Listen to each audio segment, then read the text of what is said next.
కి స్వాగతం. చూస్తూ ఉంటే ఇది సినిమానా లేక విఠలాచార్య మాయా తత్వంగా అనే రకంగా కాకుండా ఆ యొక్క మొట్టమొదట అంబేద్కర్ జీవిత చరిత్ర అసలు అద్భుతంగా తీర్చిదిద్దడం, అలాగే చీకటిలో మసభాగం చీకటిలో ఆయన యొక్క వెలుగుని చూపించడం నేను ఇప్పటికి చూడలేదు. ఏ సినిమాల్లో అలాంటి యొక్క అంబేద్కర్ చరిత్ర ఆ విధంగా ఉద్యమంగా కళనీరు కారే విధంగా దాన్ని వారే విధంగా నేను చూడతామని మొట్టమొదటిసారిని చెప్పుకుంటున్నాను. ఎందుకంటే ఆమె అంబేద్కర్ గారి శ్రీమతి తన బిడ్డల కోసం ఆయన చదువు లండన్లో ఉన్నప్పుడు ఒక్కొక్కరు మరణించిన ఆకలి మంటలతో అల్లాడుతూ మరణించిన ఆమె ఆ విషయాలన్నీ కూడా ఆయనకి తెలియజెప్పకుండా తన భర్త యొక్క ఆశయాన్ని నెరవేర్చడానికి తను కూడా ఒక సమితిలాగా వెలుగొంది. చివరికి ఒకసారి అంబేద్కర్ గారు వచ్చినప్పుడు ఆమెని కోట్ అనమాట, ఆ కోటుని లాగినప్పుడు ఆమె ఇంటి మీద చీర అది చూస్తేనే మొక్కలబడి చిరిగిపోయి సగం మధ్యలో శరీరం కనపడతా ఉంటే ఎంత అసలు ఎవరికి కూడా ఎంతటి హృదయం ఉండేవాడికి కూడా అది ఖచ్చితంగా తీరుతుంది. నిజంగా వాస్తవం. అప్పుడు ఆ క్షణంలో ఏడవటం కూడా జరిగిందండి.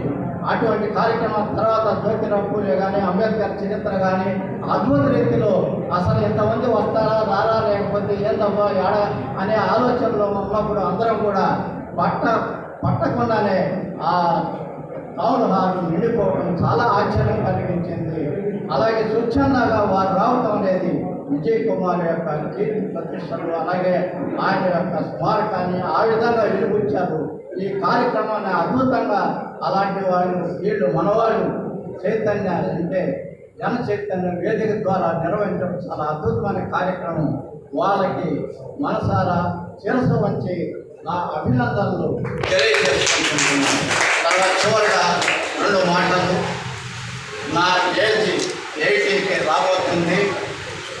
నేను ఎన్టీఆర్ లాగా దానవేర సంరక్షణలో 3 కాళ్ళుడు వీరుడు కృష్ణుడు ఎన్ని లేకపోయా జీవిత సమరంలో మటుకు 4 కూడా ఈరోజు యాడ్ చేసుకుంటున్నాను.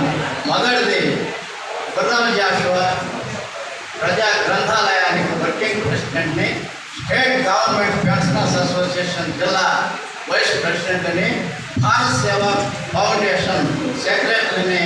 ఈరోజు వీళ్ళు నా మీద దయించితే జన చైతన్య దాని యొక్క సామాన్య సభ్యుడిగా నాకు అవకాశం కలిగిస్తే అదే నాకు గొప్ప పండుగ అనుకుంటున్నాను.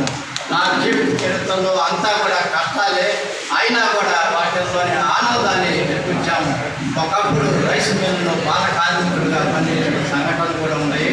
అవన్నీ కూడా మర్చిపోకుండా నాకు కూడా భగవంతుడు నా యొక్క మార్పులే అన్నిటికీ కూడా ఆధారమై ఉచిత బోధనలు కావలి జవహర్ వార్తలో డిఆర్ గారు దొడ్డ రామచంద్రారెడ్డి నా చదువునంతా కూడా మార్పులు మెరిట్స్ స్కాలర్షిప్ వచ్చినా కూడా ఆఖరికి సెలవు టైంలో కూడా ఆఖరితో వీడు ఎవరు అల్లాడిపోతున్నారు అని చెప్పి ఆయన పిలిచి సెలవుల్లో కూడా ఇంట్లో భోజనం పెట్టిన మహనీయుడు.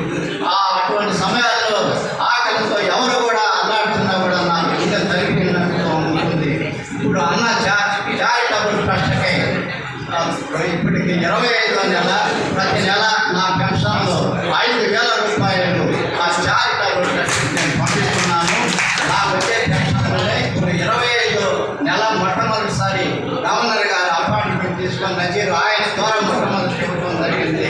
తర్వాత వరుసగా ఆంధ్రని పంపిస్తున్నాము. ఇటువంటి ఈ మంచి కార్యక్రమాలు